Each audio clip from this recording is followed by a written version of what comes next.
Congress isn't even back in Washington yet, but big business is already lobbying. As Bill Tucker reports, corporate America is pushing for more H-1B visas so it can import even more cheap foreign labor, all at the expense of middle-class workers.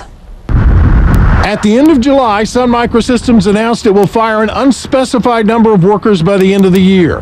Intel this month began firing 1,000 workers in New Mexico. Earlier this week, Earthlink announced it will fire 900 workers. But at the same time, some high-tech company executives renewed their call this week for more foreign workers on H-1B visas, which are guest worker visas for temporary workers with specialized skills. Workers' groups are up in arms.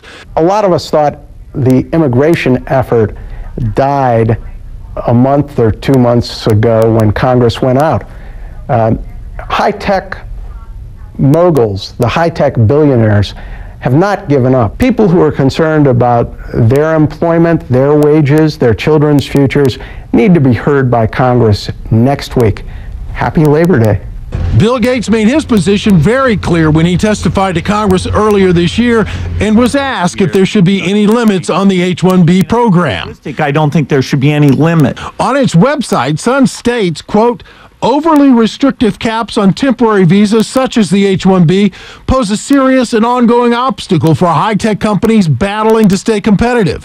What Microsoft and other companies would be happy to see is a doubling of the size of the program as had been proposed under the now-failed comprehensive immigration reform legislation. Lobbyists for the tech companies, joined with groups like the U.S. Chamber of Commerce, will renew that push when Congress goes back into session. That is an impressive and a well-funded effort. Loosely organized worker groups say they're overmatched. They can dump $1 million or $10 million, hire a lobbying firm, and go hit all of the senators back in Washington. We can't do that. The official cap on the H-1B program is $65,000 with an additional $20,000 exempt from the cap. One of the most basic lures of the H-1B program, cost. In the technology field, the median wage paid to an H-1B visa worker is $12,000 a year less than the wage of an American worker, Christine, in the same job and in the same location. So we're not doing apples to oranges here. So let me get this straight. As long as these CEOs want, you pointed out that there have been some job layoffs in the high-tech world. So as long as these CEOs want to try to find an American worker first, then fine, right? When they prove there's not an American who can do the job, then they can go overseas. You've just stepped right into the biggest myth of this program, Christine, which is it's not a requirement.